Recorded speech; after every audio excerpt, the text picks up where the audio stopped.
बार बार आंख दिखाने क्यों खड़ा हो जाता है। अब इस ऑपरेशन के बाद आपको क्या लगता है अंतर्राष्ट्रीय स्तर पर इसका क्या असर हुआ होगा? क्योंकि ये भले ही पाकिस्तान और भारत के बीच की बात हो, लेकिन असर तो दूर तलक जाएगा।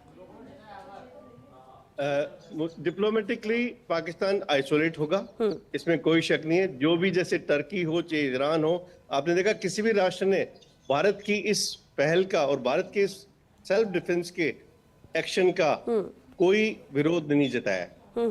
दूसरी बात, आप किसी राष्ट्र को, इनका एक मुख्य मुद्दा जो है वो इस्लाम के नाम पे ये मदद की गुहार करते हैं और कुछ इस्लामिक राष्ट्र इनको सपोर्ट करते हैं। लेकिन धीरे धीरे ये चीज उनको भी क्लियर हो जाएगी कि लंबे टर्म में देशों में रिलीजन नहीं, इकोनॉमिक्स और पॉलिटिक्स ज्यादा मायने रखती है बजाय रिलीजन के।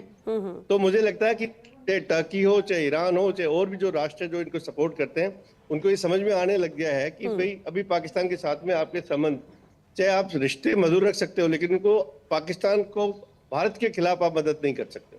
और मुझे नहीं लगता कि अभी कोई राष्ट्र आज के दिन, पहले रिएक्शन से जो नजर आता है कि कोई भी राष्ट्र पाकिस्तान को सपोर्ट करे। इवन चाइना का जो रिएक्शन रिस्पॉन्स है वो मुझे बहुत सपोर्टिंग नजर नहीं आ रहा, क्योंकि शायद ये मान लिया गया कि ये भारत को हक था और भारत ने अपने हक का अंदाज करते, भारतीय सेना ने इसके ऊपर, भारतीय सैन्य फोर्स में कहूंगा, क्योंकि आर्मी एयरफोर्स दोनों इसमें इन्वॉल्व है, और डेफिनेटली गवर्नमेंट ऑफ इंडिया का, मोदी जी का इसके अंदर सक्षम नेतृत्व था कि उन्होंने ये हमला बिना किसी सिग्नल दिए एक प्रेसिडेंट तरीके से इम्प्लीमेंट किया गया है। तो मतलब हमारी सक्षम उनको प्रदर्शित की गई है।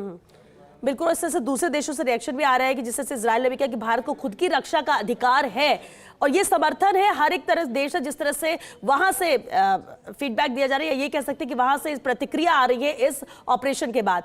ये जो दूसरे देशों से ऑपरेशन को लेकर जो प्रतिक्रिया आ रही है सर, उससे आपको क्या लगता है कि भारत का मनोबल कितना बढ़ेगा? क्योंकि हम बार बार ये कहते हैं कि अंतर्राष्ट्रीय स्तर पर भी भारत एक मजबूती के साथ अपनी बात हमेशा से रखता आया है और आज के वक्त में भारत की छवि बहुत पॉजिटिव, बहुत मजबूत है। इसका असर भी कहीं ना कहीं, अगर कोई देश चाहे भी कि पाकिस्तान का साथ दे, तो शायद वो रुक जाएगा। देखिए, अंतर्राष्ट्रीय लेवल पे कोई भी राष्ट्र खुले रूप में आतंकवाद का कभी समर्थन नहीं कर सकता, और स्पेशली ट्रांस बॉर्डर या दूसरे देश में आतंकवाद का समर्थन नहीं करता है। लेकिन छुपे हुए लोग हैं जो कुछ राष्ट्र इनको समर्थित करते हैं। इजराइल, रशिया, ये तो हमारे टॉप सपोर्टर हैं। ये हमारी स्ट्रेंथ है, हमारे देश के लिए इनका रिएक्शन बहुत ही जेन्युइन है। ये हमें हर हालत में इस लड़ाई में सपोर्ट करते हैं, 100% सपोर्ट करते हैं, इसमें कोई किंतु परंतु नहीं है। अमेरिका का हमारे साथ आना इस लड़ाई के अंदर एक अच्छा कदम है। और भी बहुत से राष्ट्र जो जिन्होंने इंडिया को इस मामले में इसलिए सपोर्ट किया कि हर एक राष्ट्र कहीं न कहीं इस चीज से खुद अफेक्टेड होता है। और ये 100% है कि आज के बाद भारत की छवि एक अच्छे सशक्त राष्ट्र के रूप में उभरेगी, जिसको लोग सपोर्ट करना चाहेंगे ताकि आतंकवाद का खात्मा हो। क्योंकि अगर भारत में आतंकवाद का खात्मा होता है तो ये दूसरे देशों के लिए भी एक अच्छी शुरुआत मानी जाती है।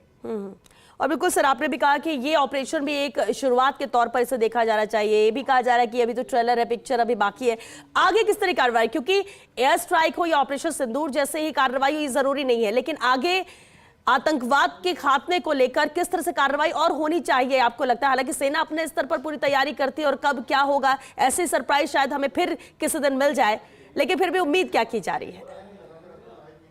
डेफिनेटली हमें, मैंने जैसे कहा था पहले भी, मैं जब लास्ट टाइम टीवी पे इस बात पे आया था